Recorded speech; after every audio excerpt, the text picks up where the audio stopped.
Okay, hello everyone out there. Thank you for joining us today for Boston Fashion Week's panel discussion on digital fashion and sustainability. My name is Michael Spicher.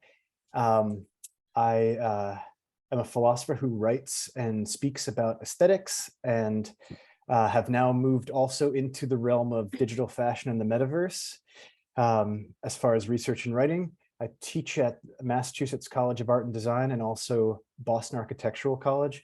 And I run a think tank called Aesthetics Research Lab. Today, we're going to be talking about digital fashion and sustainability. And before we kind of jump into the topics, I'll let everybody. I should also say that I'm co-editing a book. One of our editors is here, Sara, and our other editor named Doris.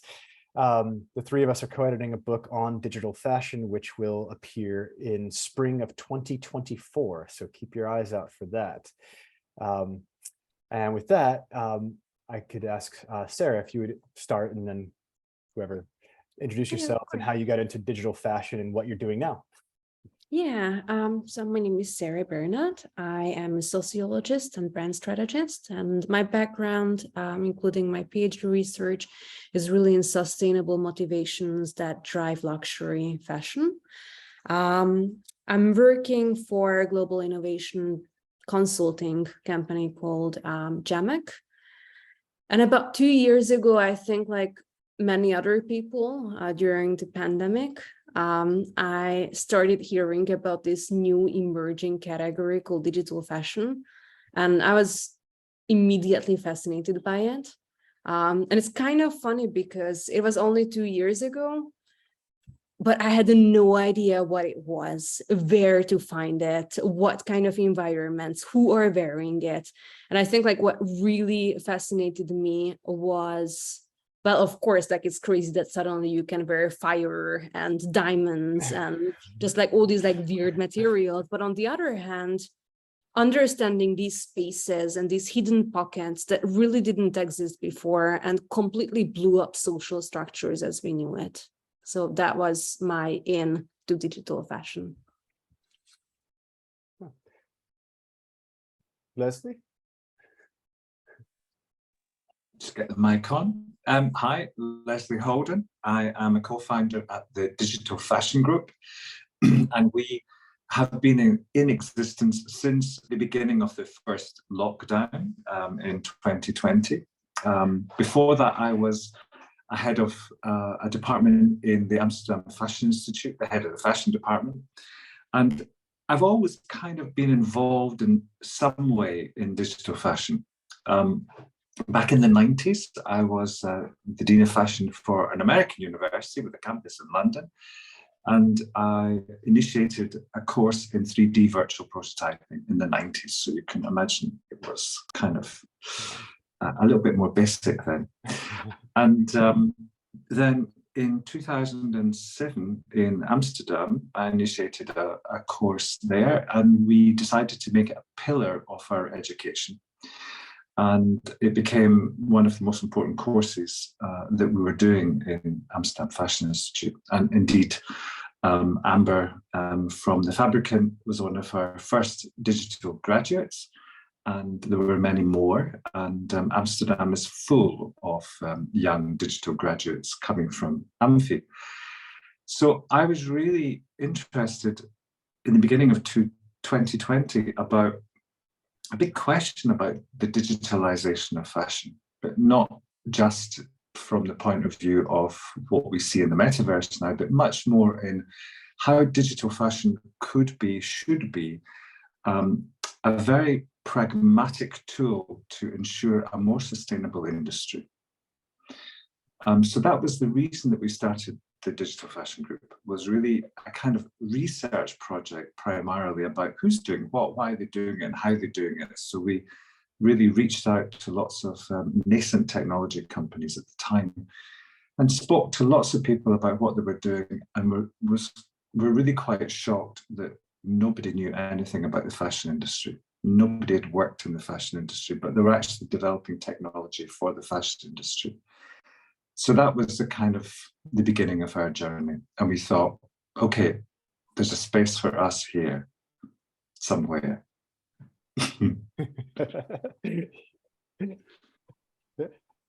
And Olga?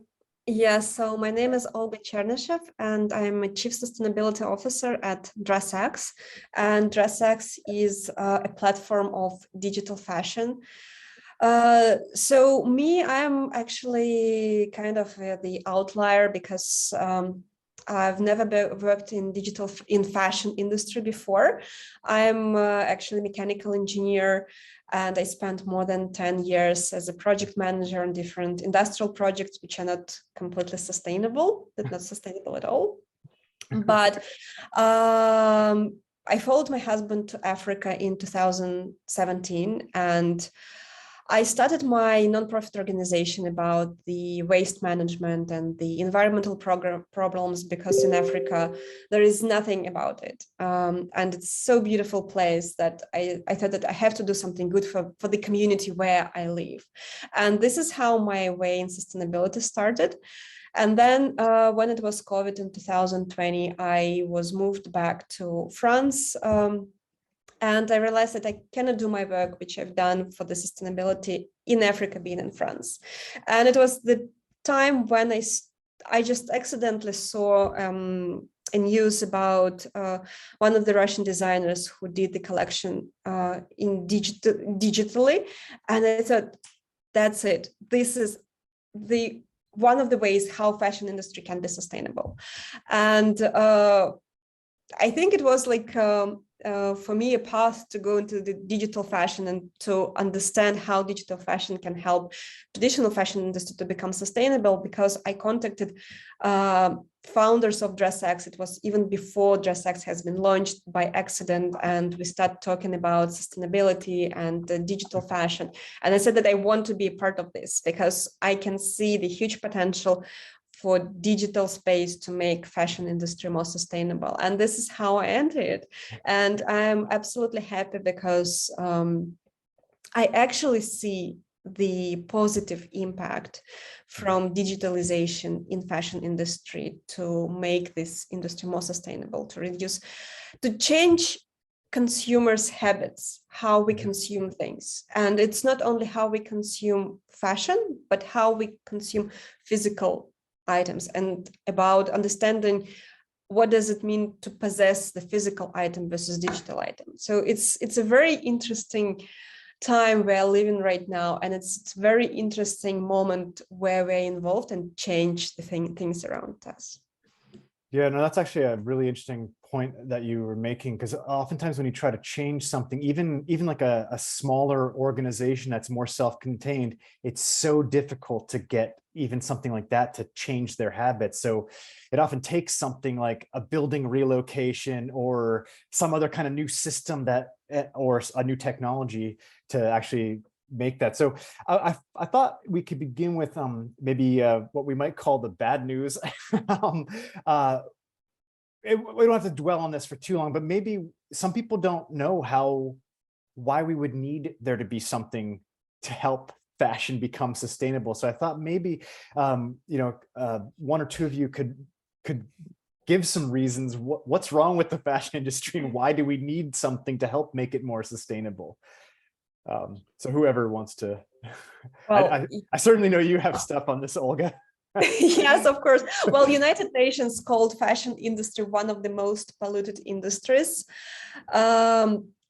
And we know that we produce way much more clothes when we need, and clothes become not only the thing which we wear because we need it, not for like protection from the sun or something. It's not only the way we introduce our personalities into the society, but it's also the way for the content creators to change their appearance in the social media. So one of the problems of the fashion industry is overproduction and overconsumption. So it's like a circle.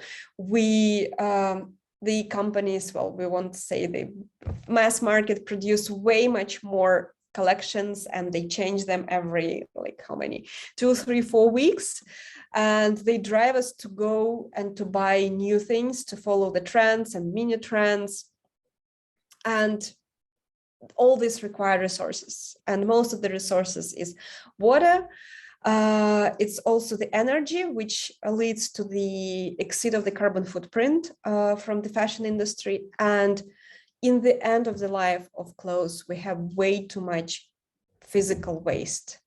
There is different statistics saying that every minute we have, or every hour we have, like an Olympic stadium size landfills created of the physical of the clothes, and this clothes contains polyester, which is basically plastic, which doesn't composted, which is just disgraded into small pieces, which becomes microplastic, entering into the ocean. And well, fish eats microplastics, we eat fish, and it's entered into our bodies, which is not so good for our health.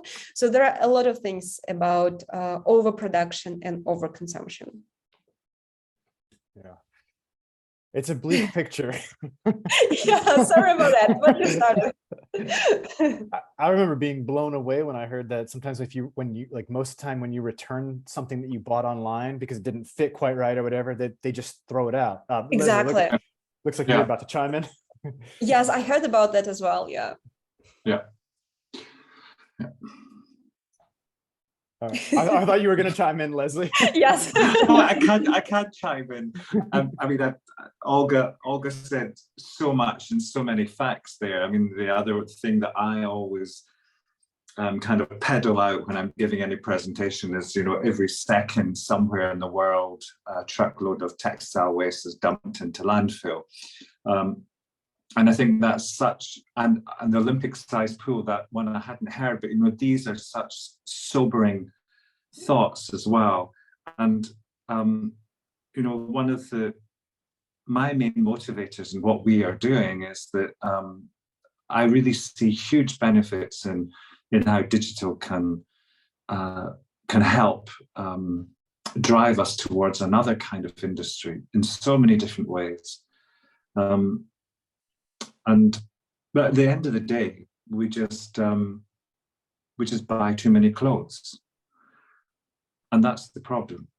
We make too many clothes and we buy too many clothes. We're working in an old business model, which is very much about overproduction, not really knowing what the customer wants, and just producing as many clothes as possible to hopefully hope some people will buy these clothes, and that's a huge issue. And it's about how we change the business model to ensure that before clothes are actually being made, we have better information about what the customer wants. And that's where technology like AI can come in and can play a really important part. And in helping a designer, for example, validate their ideas, to understand better what the customers actually want.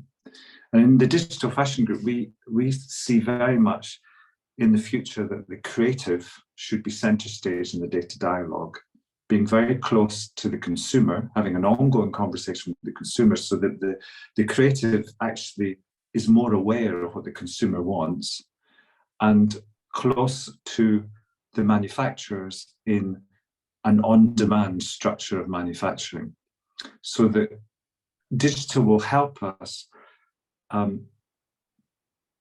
go through all the stages to actually, selling the garments in a virtual showroom before, and having the orders before you actually go to the manufacturer and start manufacturing anything, rather than just putting your finger in the air and hoping that people are going to buy, hundreds and hundreds and thousands of garments or whatever.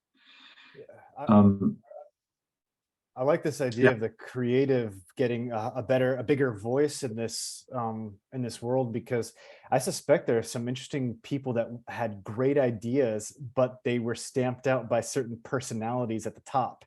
in Yeah. the fashion industry, and in any industry. I think that happens. That I don't think is unique to fashion, but here's a chance where maybe just through various online processes, and they can get their designs seen more prominently.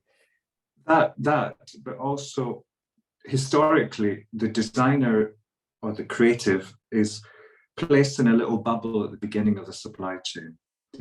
And they're not actually educated in what happens in the supply chain.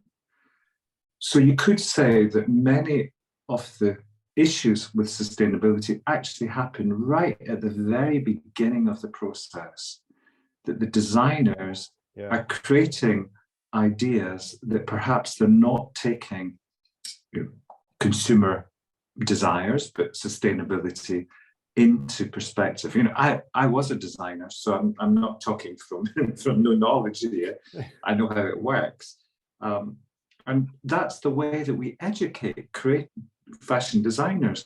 You just go on and you make just a really creative collection. You just be a creative, and then we take your ideas, we take them through the supply chain.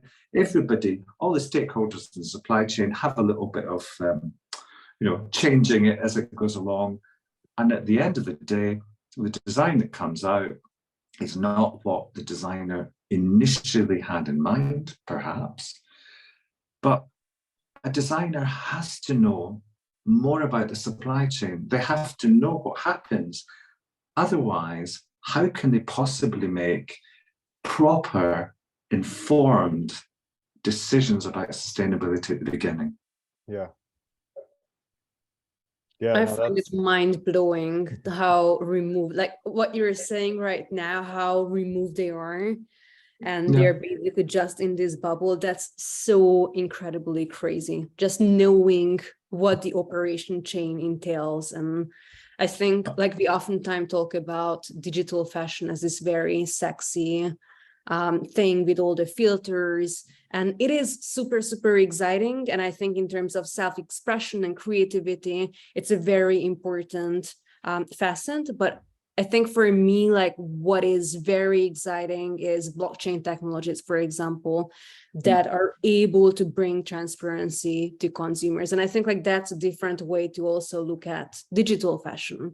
Yes. It's something, I think there's many different definitions of digital fashion. I mean, how we started thinking about it in the digital fashion group was that, digital has so many different aspects. It can be AI, it can be robotics, it can be 3D virtual prototyping, it can be lots of different things.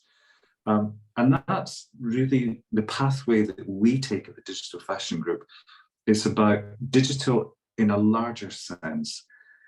Since the beginning of 21, then we've really been, the focus has been much more on digital fashion towards a kind of metaverse concept, which is something else than how to think about digital fashion going through the supply chain.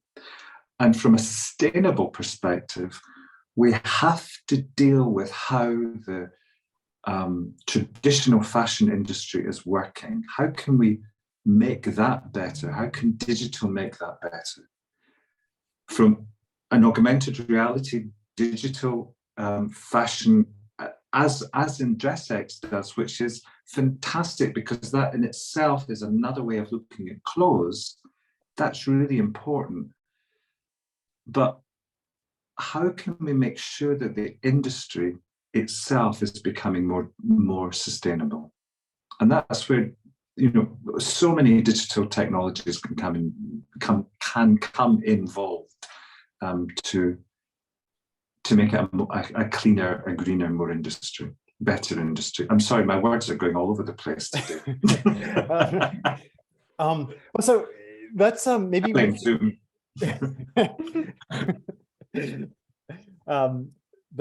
maybe we could just move into a little bit how maybe we could give some specific examples of how digital fashion could alleviate some of the sustainability issues. And I want to just say two quick things before we answer that. Is one, someone already put one question in the Q&A box, so please feel free to ask your questions, and we'll save about 10-15 minutes at the end to go through as many as we can. So if you have questions, put them there in the Q&A. And I did want to mention that, like, when we talk about sustainability, we most often, because of it's become a bigger buzzword right now, we most often immediately think of the environment, but we are also going to talk about what's called social sustainability in a few moments. So, but let's start with this more on the environment. What are some of the ways that digital fashion helps alleviate some of these sustainable issues? And for anyone. I really like the way of thoughts of Leslie about on-demand production, and I have pretty the same thoughts myself. So where we can start using digital fashion from the moment we create the garments, and instead of sending the samples back and forth, we can use digital fashion, digital tools and software to create items, to put them on the avatars, to use different technologies such as AR to make the try-ons. And instead of like sending samples back and forth using carbon footprint for the sending and the resources for the creation, we can create everything digitally in a digital space. Then the next stage, once we have like, if we look very roughly on the whole way of life cycle of the clothes, when the item is ready and it goes to the shops, what the companies are usually doing, they're doing marketing campaign to promote the item. So for me, what we can do digital marketing campaign. We have tools right now. Once we create the item digitally, we can dress it. We can dress it on influencers, we can dress it for the photo shoots.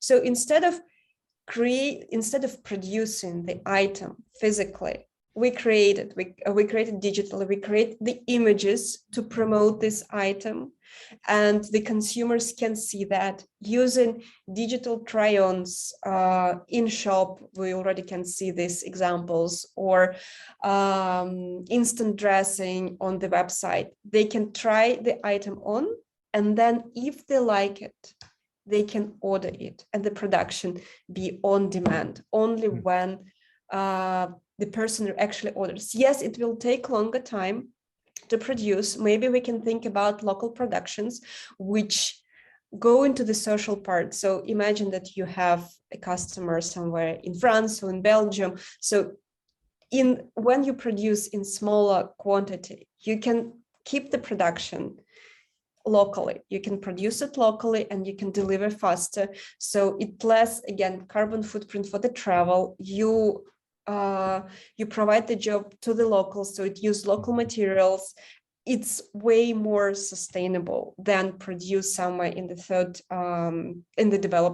developing countries, using cheap labor, bad conditions, the materials which are produced somewhere where we don't exactly know, under conditions we don't exactly know. So we can control the production, local production, much better, provide the better conditions for the factories, for the producers, and then deliver much faster.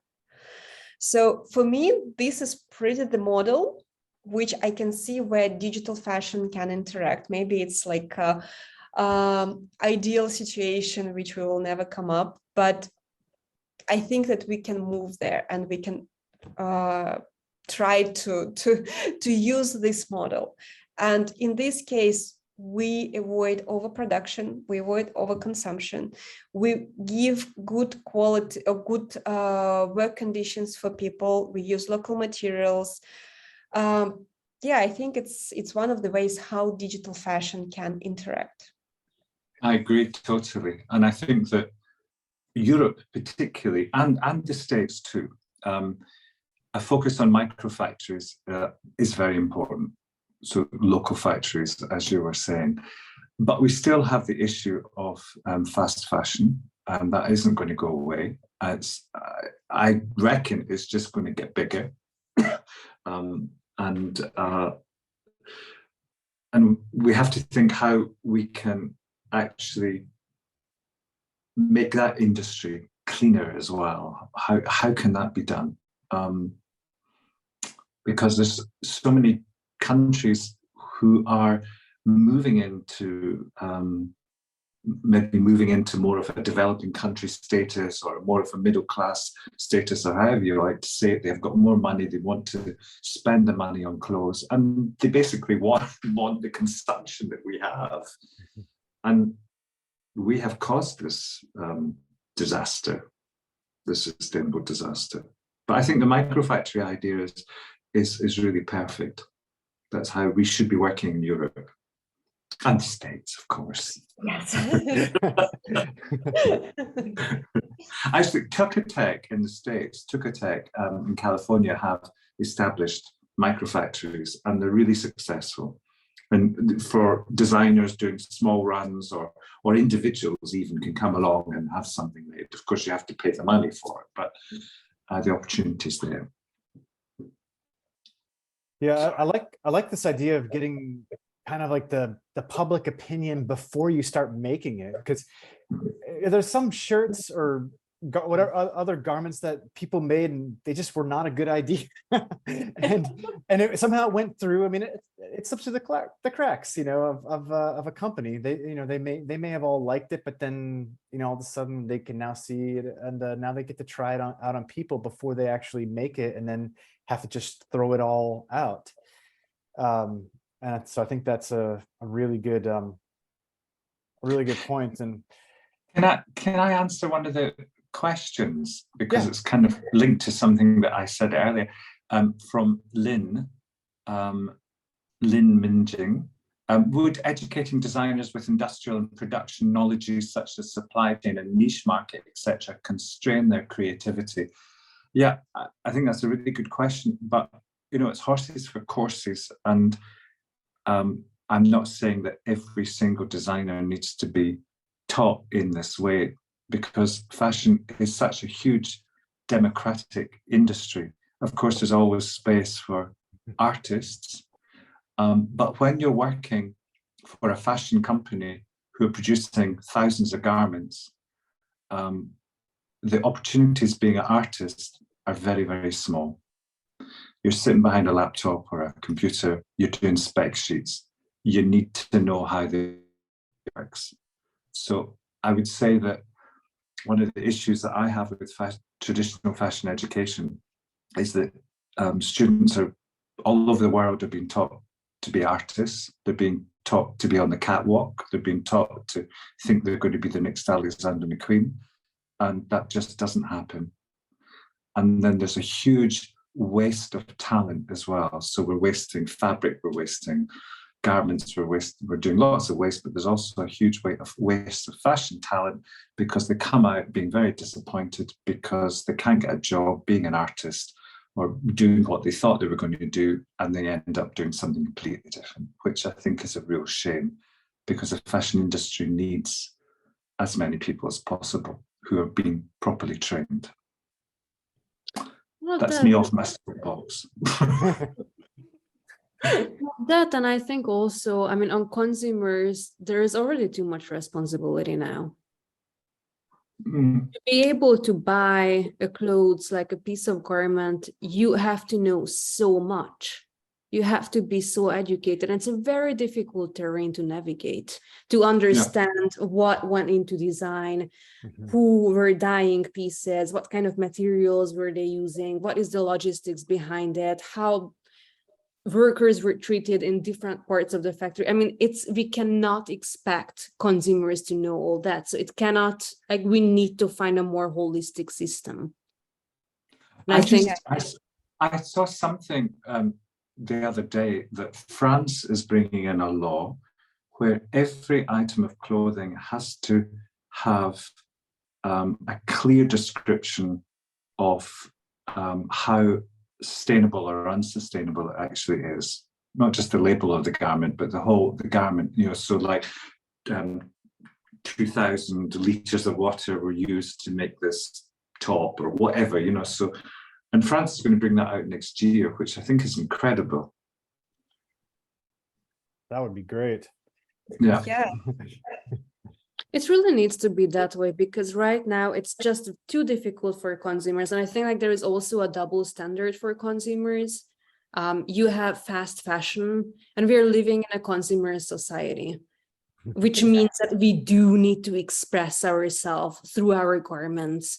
This is not an option to dress or not to dress. We need to have that. And I think like in the early 2000s, fast fashion was celebrated for being very democratic. And I think the more we learned about the supply chain, the more we learned about the environmental impacts, the more we sort of started divorcing from that idea. And that really also meant that consumers were becoming more and more stigmatized for buying fast fashion. But they really didn't have an alternative solution for that, because the sustainable in life labels are just truly expensive. I think like to limit it and to still practice self-expression, also this kind of new digital like dress X could be a really cool dynamic way to still bring back, I mean, the idea that on Zoom you can wear your digital outfit and to normalize that kind of a creativity and self-expression and dress, you know, like for cocktail hour or for a work meeting at a lower price in a more sustainable manner is really game changer. I think DressX should have been sponsoring this webinar.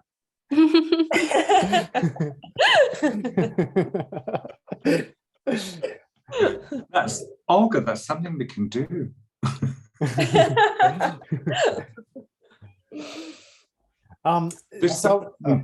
Yeah. No, Go ahead. I'm just saying there's some super questions coming in, actually. I'm just looking at the questions. I did have one that I wanted to mention. The question that was typed in here is, what are the disadvantages of digital fashion? Yeah. But I wanted to sort of add more to that question by asking, so I've recently seen some research showing that you know, in the same way that we say one digital garment has a smaller carbon footprint than one physical garment of the same type, the same argument goes for one email versus one, you know, handwritten letter, like especially if I'm sending it from Boston to France or something, like a birthday card for Sara or something.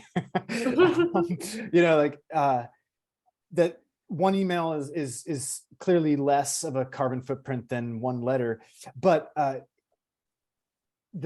we think one email is no big deal, but think about how many billions of people have email, and probably the majority of us have more than one email account. Most of us have at least two, like a business and a personal, and then, you know, some beyond that. The junk email in our inboxes lives on a server.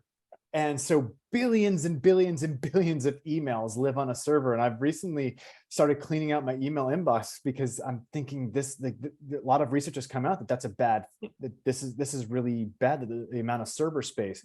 So I guess I'm wondering, you know, barring some technology that comes out in 5 years that solves this problem or something, but as it stands right now, I mean, how do we prevent this? How do we prevent digital objects and assets and fashion from becoming the next thing that just clogs, you know, these servers and just takes up like all the space? So I guess it's in line with this. What are the disadvantages of digital fashion, and is digital fashion really truly sustainable in the long haul? So anyway, that's a super question, Olga. Yeah, go ahead, Leslie. I have numbers. I have statistics. No, Olga, I said Olga. Oh, okay.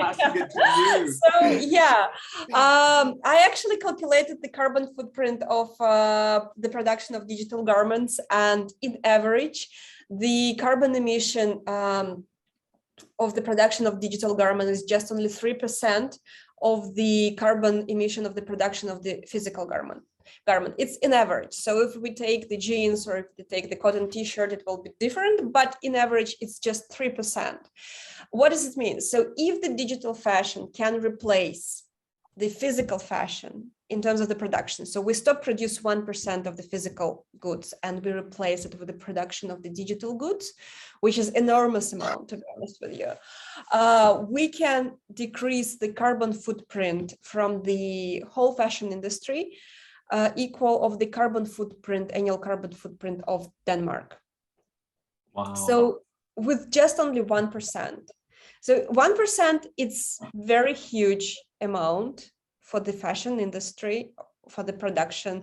So if we replace it, we can significantly reduce. Yes, I know that you're saying that we have place on the servers, but it's all included in this 3%.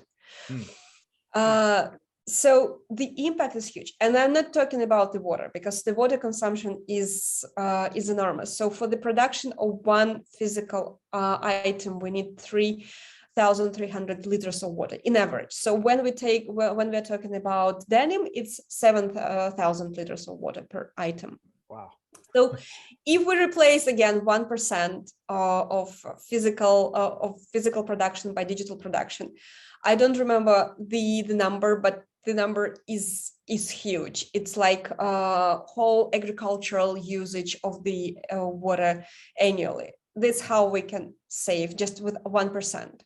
So my idea that we have to educate the consumers and we have to create this hybrid usage of the wardrobe. So some part of the wardrobe is something new, which we buy. Well, we need to buy something just because the clothes is not working anymore. It doesn't look great or something. So there is some percentage of the clothes which we are buying, which is newly produced. There is some part of our clothes which we buy pre-loved, secondhand. And I bought just recently a leather jacket, amazing leather jacket, pre-loved. I love it. It looks amazing. It looks new, and I'm so happy with it. So you can find pre-loved clothes which looks amazing, and it's also stigmatized in some places that pre-loved clothes doesn't look great. Then there is some part of your wardrobe which you rent. You won't buy a cocktail dress or a tuxedo for one event. You can go and you rent. And then there is another part of your clothes, which is digital clothes. If you want to follow the trends, if you want to look great on your social media and you want to change your appearance every time you want to look some crazy or something, you can use that part of the wardrobe. So for me, the idea is not that we take the digital fashion and we replace all the physical consumption completely with the digital fashion. But my approach is that you take all this hybrid approach to your wardrobe, but that's require consciousness from the consumers. That's require thinking, do I really need to buy something new? Why do I want to buy something new? And yeah, what do I want to do with this garment afterwards?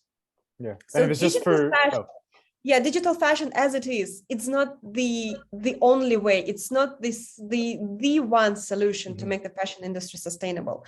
It should be integrated within the whole system. Yeah, I was just thinking, like, with what you said, if somebody's main goal is they want something for a photograph that's going to just be digital, then why buy the physical garment? You can just add it on after you take the photograph. Exactly. Especially in like the Instagram type culture. Yeah, I don't know, if you want to go somewhere crazy, you just go to DressX or any other place and you buy something and you make the picture, you post it, and you look fabulous, you look something, you look new, and that's it. 3% of total physical emission, which is huge number. Yeah, it's a huge number. Yeah. I wanted to move on because time's flying when you're having fun. But I did want to mention this other idea. So we talk about environmental sustainability a lot when it comes to digital fashion, but I wonder about social sustainability, since I have the inside scoop that somebody is currently writing about this, I wanted to pass this up to Sara to start. What is social sustainability? I'll be honest, I didn't know that was an official term for a while. But so what is it, and how can digital fashion work toward alleviating this as well? Yeah, I mean, social sustainability is a huge umbrella term, but it is essentially investigating and exploring what is the impact on human beings, different enterprises impact. And that can really be anywhere from the artisans to the designers through the consumers. How do these different programs, these different production modes, or even consumption modes impact their physics, their mental state, their emotional state? And digital fashion actually is very, very interesting in that, because traditionally that we have had so many social groups that felt extremely excluded from fashion and the discourse of fashion. People with disabilities who were not able to go to fitting rooms, for example, department stores trying on clothes at ease, have now the choice and the possibility to do it in an easier way. People on the gender spectrum who don't necessarily live in areas where their modes of expression are expected can really experiment with their identities in their own personal space. So that's like one area, for example, on the consumption side. But even when we are looking at the production side, right now, especially with fast fashion, but physical production in general, we are basically outsourcing production to really far away. It really means that we are kind of like sweeping what is happening under the rug. It's out of sight, out of mind, many, many times. That is going to be, I think, one of the greatest challenge when it comes to digital fashion, because we really don't have the same kind of recognition of artisanship that we do have for physical fashion. So it's a different kind of ignoring the issue. I wonder if we enter this sphere where clothes, digital clothes, can be more disposable. There is this underlying encouragement that you can buy things for just one use. There are still designers who need to serve that kind of a need. So how do we make sure that they are still okay, and that's not a new kind of production cycle where they're being overworked creatively, mentally, physically too. So there is a lot of different components. Social sustainability is a huge, huge umbrella term. Yeah. Sorry for the very lengthy answer. No, I mean, I think it's important because we do think of sustainability because of climate change and things like that. It's a buzzword now that always gets associated with the environment. So I think it's important to bring up other kinds of sustainability issues in fashion, besides the environment, which is obviously a big one. I wanted to move into some of these questions. One says, how can digital fashion make a difference when mainstream consumers don't understand digital fashion and its connection to sustainability purposes? And I would say, obviously, one thing is to get them to attend something like this, but I'm wondering if you all have found a way to do what we might call outreach, or like something effective that would help. Like if somebody doesn't want to come to something like this. A bit. It also depends on how you consider digital fashion, doesn't it? I mean, if you consider it as something, it can be something behind the scenes, so it's actually making the whole process of fashion work better, more efficiently, more sustainably, etc., etc. The consumer doesn't actually need to know all these details.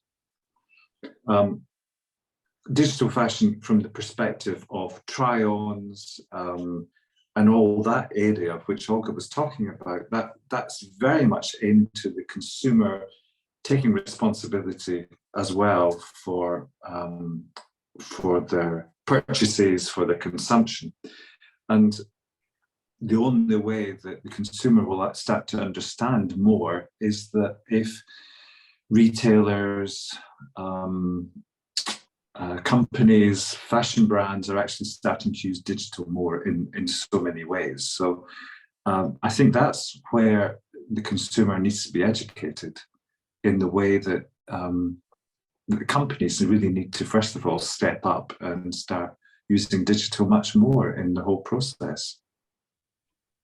And not just because it's cool, because not just because it's cool, yeah, because it's actually very practical. It makes a lot of sense. And you know, the whole thing about, as we were saying earlier, about ordering online, I mean, that's a huge sustainable issue. And digital can help so much with that. Even if it's from the point of view of having well-developed technology that you can do your own sizing from, for example, so that you know that when you're ordering something, the size is going to be right. And that's a massive problem, that people are ordering things online that come and they're, you know, a medium is not the same size in every company. Why is that? It's because companies use sizing for branding and not for the consumer.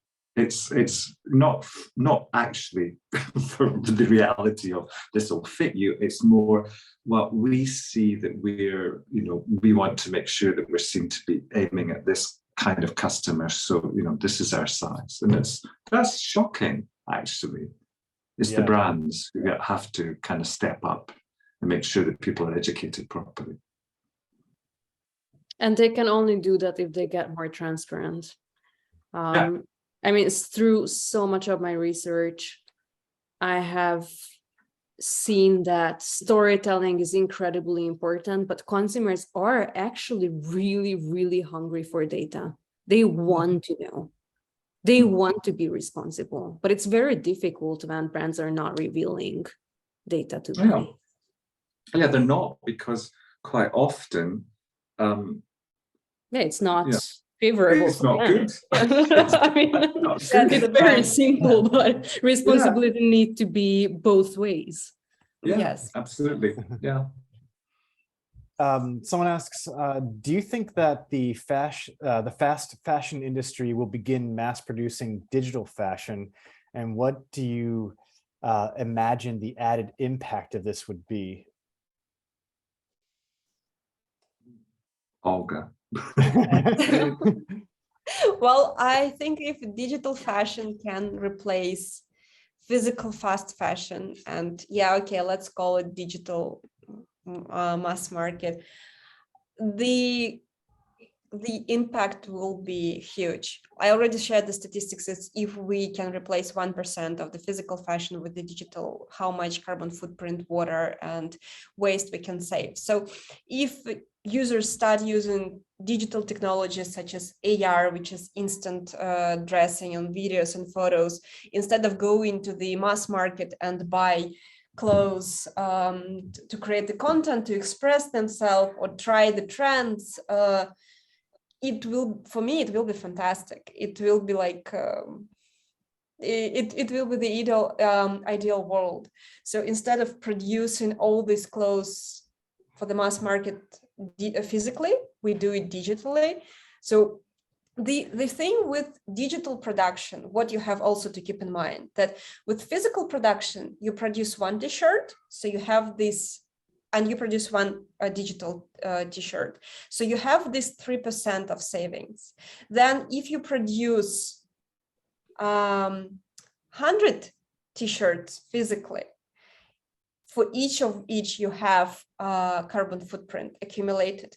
For the digital t-shirt, you produce it once, you create it once. And the next step is either you dress it through AR, either you dress it on the photo, which the carbon footprint is really, really small. It's smaller than send the email. I did the calculations. So if you go to the scale when you use the digital fashion versus when you use the physical fashion, one t-shirt which produced 1,000 times in real world versus one t-shirt which has been dressed on the 1,000 people, the carbon footprint savings is not 97%, it's almost 99.9%. Just because in digital space, you produce it just only once, and then it's just the dressing or the try on. Yeah, no, that's a helpful distinction, that it's well, one person asked specifically, Olga, where can people access some of this data? Yeah, it's on the DressX website, dressx.com.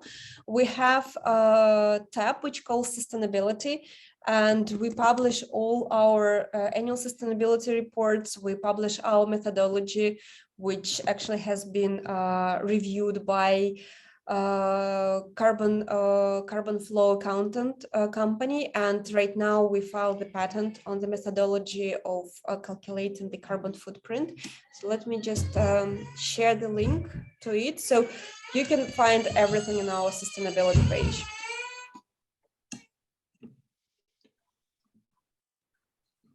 I wanted to ask this question. It's a little bit longer, but I think it's an important one, and maybe they'll end up being the last one. But it says, third world countries are usually a dump site for fashion brands around the world.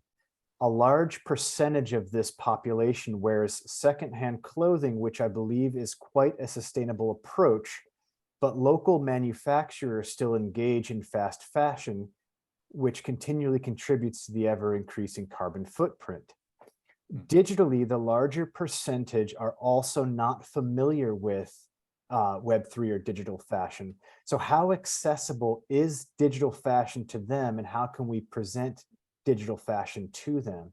And I imagine part of it is like the internet and infrastructure is an issue, but I'm wondering if anyone has a comment on this. It is in Africa, for example, there are many countries with very good Wi-Fi, but and good internet connection, but there are many more countries without. And one of the issues, and we're actually looking at how we can support this at the moment in some way as an education. One of the issues is that, you know, to sign up on a course like one of our courses, it's not cheap, and it's too expensive for many possible digital designers in developing countries.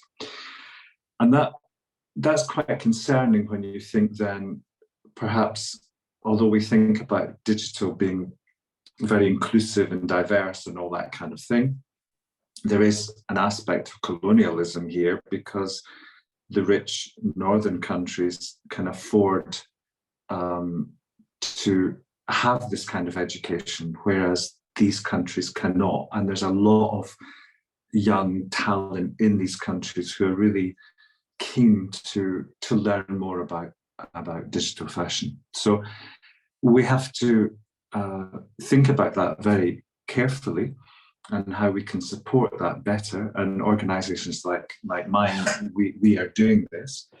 Another part of that question was about the manufacturing. And unfortunately, in places like Africa, huge factories are being built by the Chinese, because it's much cheaper to have the manufacturing done in Africa than it is in China.